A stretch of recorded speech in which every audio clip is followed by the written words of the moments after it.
With challenges of population growth, the need to address sustainable development has become a global priority.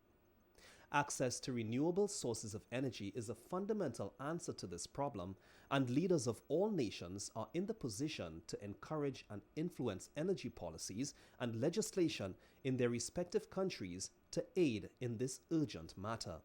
The Commonwealth Parliamentary Association of the UK, the United Nations Development Programme, and the Parliament of the Republic of Trinidad and Tobago hosted the Caribbean Regional Workshop in Port of Spain from December 7th to 10th, 2015. This collaborative effort sought to empower regional leaders in an effort to achieve sustainable development goals and provide them with tools needed to make an impact on a national level. During the workshop, interviews were conducted with some of the participants to capture their views of the roles of parliamentarians in the successful implementation and achievement of SDGs. Andre Worrell.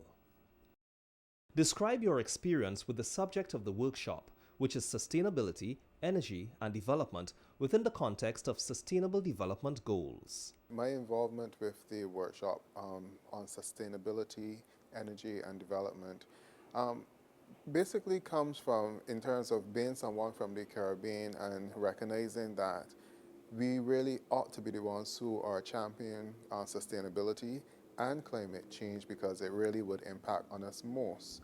So having this workshop, I believe, came at an opportune time, because within the Caribbean, we have built our development more or less on fossil fuel, and we recognize the need to change. And many of our countries, including Barbados, are at the stage where we are implementing the necessary changes in terms of moving towards renewable energy. It is perhaps something that we should have done much sooner because of the availability of many of the resources, the sunlight and the wind and so forth. So I think that this workshop helped to bring into focus the needs and also the opportunities and the ways that we can make it more of a reality in terms of the Caribbean territories becoming green economies.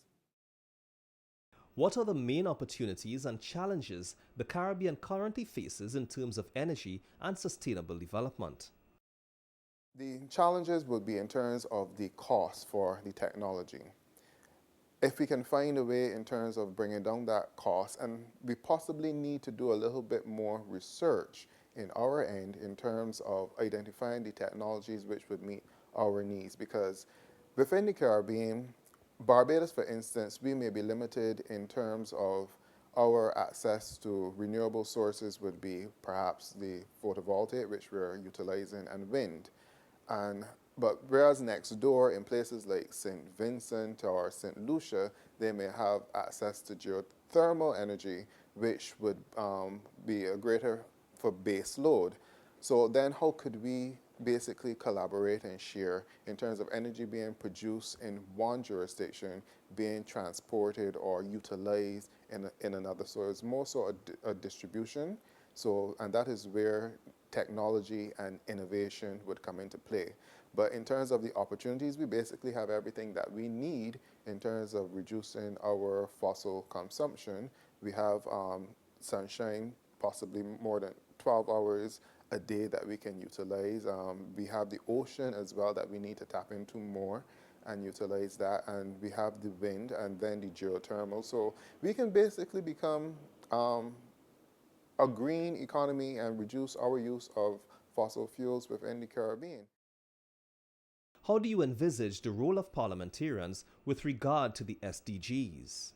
Well, the committee hearing exercise is a good tool for parliamentarians to utilize in terms of sharing information about the SDGs, because we need to get buy-in from our stakeholders and from our constituents as well. And a lot of the information is at a higher level and it needs to be broken down. And through the committee hearings, you have an opportunity for explanation and for education. So I think it would be useful to utilize that within the parliamentary setting, and it is definitely something that we should consider doing more often in Barbados in terms of using committee hearings as a form of inquiry and also as a means of educating persons, and so that you can also bring in key players and technocrats who would have information about the technology and the resources that they can use that opportunity to share that information with a wider cross-section of people. I think that parliamentarians, their role would be in terms of translating that information from the policy and the strategic level down to the ground level, so that constituents would have an understanding, because the SDGs really impact on the constituents, and it really translates to development and change in their quality of life. And in order for it to work, they need to buy into it as well.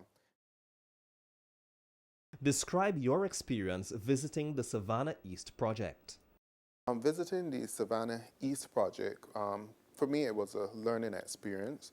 It was possibly the first lead construction project that I've ever encountered, and I was most fascinated about what was the requirements in terms of getting the lead registration, in terms that you had to put certain things in place even before you started the construction of the building. And I recognize initially that obviously this would be a tremendous cost in terms of construction, but the benefits of it in the long term would redound to the persons who utilize the building and the owner of the building, in terms of being able to reduce your energy consumption and also your carbon footprint and so forth. And I think that if this is something that we could replicate throughout the Caribbean in more of our construction, in terms of sustainable development, because part of the project you also need to utilize recyclables, you also have to do recycling within the building and so forth, and including the energy efficiency components, take into consideration reducing your the use of water and in the project. So I think that it was really an eye-opener for me, especially from the construction stage,